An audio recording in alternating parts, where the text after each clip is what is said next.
Wings of Fire, the Fanmade audiobook, Chapter 3.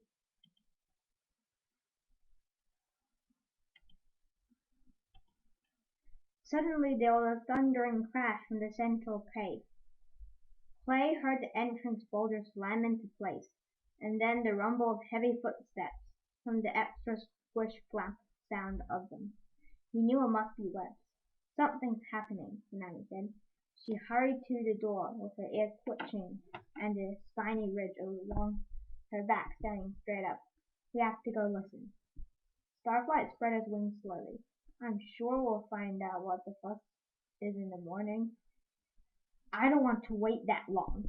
Tsunami spun around to jab his underbelly with her tail, and he tipped backward with a grunt. Don't be a smoke breather. Let's go. She whirled out of the cave. Clay winced as his sore muscles sprang into action. He followed Glory to the central cave. Glory's scales were already changing to match the molted gray and black rocks. In a moment, she'd be nearly impossible to see. Starflight slipped past to join her, and two of them hurried away towards the tunnel that led to the big dragon's cave. They vanished almost immediately into the shadows. Hidden by the coloring, they get as close as they could to eavesdrop. But Clay and Tsunami had a better shot of hearing everything if they hurried. Tsunami was already charging across the cave to the river. What about Sunny? Clay called quietly. He could hear the little sandworm rummaging around her sleeping cave, putting swells away. We'll come up with something to tell her later, Tsunami hissed back. Clay felt sorry that Sunny was the only one who didn't know about their spying games, but they learned their lesson about trusting her with secret years ago. So Sunny hadn't meant to tell Dune about the pile of rocks the dragonets were collecting. Their plan was to build a tower to the sky hole and then sky hole back when they were too small to fly. They'd only want to stick their heads out and look around, but one day Sunny forgot to be careful around Dune, and the next day all the collected rocks were gone from their hiding place. That was the end of that plan, and Sunny getting to know anything. Tsunami disappeared into the river with nearly a soundless splash. The pale green flecks under her dark blue scales shimmered as she swam upriver. Clay dove in after her, wishing he could see in the dark like she could. At least she'd remember to activate the glow-in-the-dark stripe around her tail. Mudwings couldn't breathe underwater like sealings, but they could hold their breath for more than an hour. So whenever the dragonets wanted to spy on their guardians, Clay and Tsunami could use the river to get closer than the others. He caught up to the sea-wing as she was wriggling through the underwater gap in the cave walls. It made Clay nervous every time squeezing through such a small space. He wished he hadn't eaten that extra cow at dinner. His claws scrabbled on the rocks, catching the crevices. There was a brief, terrifying moment as his midsection got stuck. Would he drown here? Would the prophecy be ruined because of an extra cow? But when the whoosh of bubbles popped through and shot after Tsunami, with her tail stripe when it started when they swam quietly into the guardian's cave. The three older dragons hardly paid any attention to the river except for Web, who sometimes slept in the shallows. It would never occur to them that the two pairs of dragon ears might be poking out of the water, listening. Clay drifted to a stop near the entrance while Tsunami swam to the far side of the room. That way, at least one of them could hear, no matter where their minders were talking. Tonight, however, Clay was pretty sure everyone could hear everything, including Glory and Starflight in the passageway outside. From the way Kestrel was shouting, it was even possible the skywings of the mountain peaks could hear her. Coming here with no warning after 6 years, suddenly he's interested? A jet of fire shot out of her snout and blasted the nearest rock column. Maybe he wants to make sure that you're ready to stop the war, Lloyd suggested. Dune snorted. These dragonets? Then he's going to be very disappointed.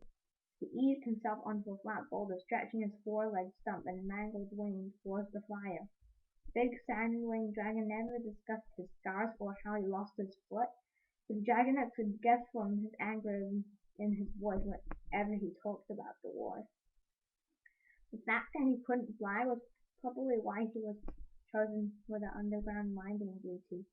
He clearly wasn't picked for his warm, nurturing personality. We've done our best, Webb said. The prophecy chose these dragonets, not us. Does he even know what happened? Kessel demanded. Does he know about the broken egg, or the rainwing, or the defected sandwing? Clay winced. Poor Sonny. He floated closer, keeping his bulky brown limbs down the water of the dark water. Down below the surface of the dark water. Through the ripples he could see the blurred shapes of the large dragons scattered through the fire. Webb flapped his wings. I'm not sure he knows or why he cares. I'm not sure what he knows or why he cares. The message just said Mars is coming. I'm supposed to meet him and bring him here tomorrow. Morrissey. That sounded familiar. Clay racked his brain. The dragon from history class? One of the tribe rulers? No, it couldn't be. All the tribes are ruled by queens. I'm not worried about Sunny, Ian said. We follow the prophet's instructions. It's not our fault she's the way she is, but the rainwing. He's not gonna like that. A deep growl rumbled in Kessel's throat. I don't like it either. I never have. Well, it's not that bad. She's smarter than she wants us to know. You overestimate her because you brought her here, Dune said. She's lazy and worthless like the rest of her tribe. And she's not a skywing, Kessel snapped. We're supposed to have a skywing. Clay wished Glory didn't have to hear all this. The Guardians never hid how they felt about her, and she never acted like she cared. But he wished he could tell her that she was just as important and smart as any skywing. Well, I never thought Marley would come look at them, Webb said. After he dropped Starflight's egg, I assumed we'd never see him again. The Nightwings have nothing to do with the war. So he's a Nightwing, which means super powered and mysterious and full of himself.